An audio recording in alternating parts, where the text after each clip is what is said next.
మీరు బట్టతలతో బాధపడుతున్నారా? కేవలం ఒక్క రోజులో శాశ్వత పరిష్కారం. ఉచిత కన్సల్టేషన్ కోసం కాల్ చేయండి. కవిత బిడ్డ కేసీఆర్ బిడ్డ రాజీనామా కేసీఆర్ బిడ్డ ఏందన్నా కేసీఆర్ బిడ్డ అర్థం కాలేదు. కేసీఆర్ కొడుకు ఏందన్నా టీవీలో మీరు దండం పెడుతున్నా టీవీలో కూడా ఆ బ్రేకింగ్ బంద్ చేయాలన్నా. కవితక్క రాజీనామా చేస్తుంది, కవితకు సస్పెండ్ చేస్తుంది, అది చెప్పరాదు. దాంతో ఏమైందండి ఇవాళ చర్చ జరగాలన్నా. ఇలా కాళేశ్వరం ఇష్యూ డైవర్ట్ చేయడానికి బీఆర్ఎస్ పార్టీ అవినీతి పార్టీ అని చెప్పి ప్రజల్లో కూడా చర్చ జరుగుతున్నది. దాని నుంచి డైవర్ట్ చేయడానికి కాంగ్రెస్ పార్టీలోని కొంతమంది నాయకులు బీఆర్ఎస్ పార్టీ నాయకులతో కుమ్మక్కై ఇవాళ ఒక స్ట్రాటజీ, ఒక ప్లాన్ ప్రకారం ఆ ఇష్యూని డైవర్ట్ చేసి కవిత గారి ఇష్యూను ముందు తీసుకొచ్చి కుటుంబం లోపల జరిగేటువంటి ఒక పార్టీ అంతర్గత విషయాన్ని ఒక సమస్యగా చర్చ జరిగేటువంటి అవకాశం ఇవాళ కొంతమంది ఇస్తున్నారు. ఇవాళ చర్చ దేని మీద జరగాలి? కాళేశ్వరంలో కేసీఆర్ కుటుంబం 1,00,000 కోట్ల అవినీతి పాల్పడ్డది.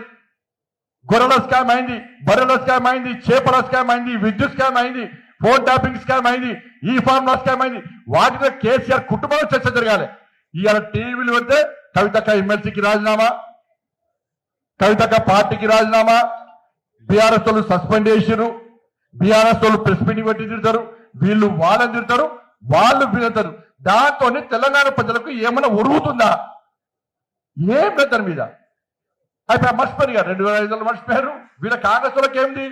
అబ్బా జరిగింది లోకల్ బాడీ ఎలక్షన్స్ వస్తున్నాయి, ఇదే మీ దీని మీద పోదాం. 2,500 మర్చిపోవాలి, 4,000 మర్చిపోవాలి, రైతుల సమస్యలు పోవాలి, యువకుల సమస్యలు పోవాలి, ఉపాధ్యాయుల సమస్యలు, ఉద్యోగస్తుల సమస్యలు పోవాలని చెప్పి ఒక ప్లాన్ ప్రకారం ఈ రెండు పార్టీలు కలిసి ఆడుతున్న డ్రామా తప్ప వేరే కాదన్న విషయం స్పష్టమైంది. అందుకే రాష్ట్ర ముఖ్యమంత్రిగా డిమాండ్ చేస్తున్నాం, సిబిఐ విచారణ జరపడానికి వాళ్ళు సిద్ధంగా ఉన్నట్టు తెలిసింది.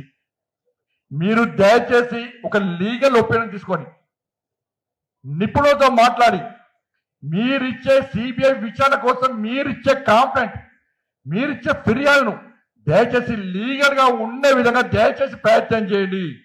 బీఆర్ఎస్ పార్టీకి దీని నుంచి తప్పించుకునే కోర్టు ద్వారా తప్పించుకునే అవకాశం దయచేసి ఇవ్వకండి. మీ లీగల్ టీం ఫెయిల్ అయిపోయింది. అన్ని విషయాల్లో రాష్ట్ర ప్రభుత్వం బీఆర్ఎస్ పార్టీని నిరోధించడంలో, బీఆర్ఎస్ పార్టీని అడ్డుకోవడంలో, న్యాయపరంగా అడ్డుకోవడంలో కాంగ్రెస్ పార్టీ ప్రభుత్వం పూర్తిగా ఫెయిల్ అయింది. దీని ద్వారా మాకు పూర్తిగా స్పష్టత వచ్చింది. బీఆర్ఎస్ పార్టీని కాపాడడానికే కాంగ్రెస్ పార్టీ ఈ లొసుకులను బీఆర్ఎస్ పార్టీకి ఇచ్చే ప్రయత్నం చేస్తుంది.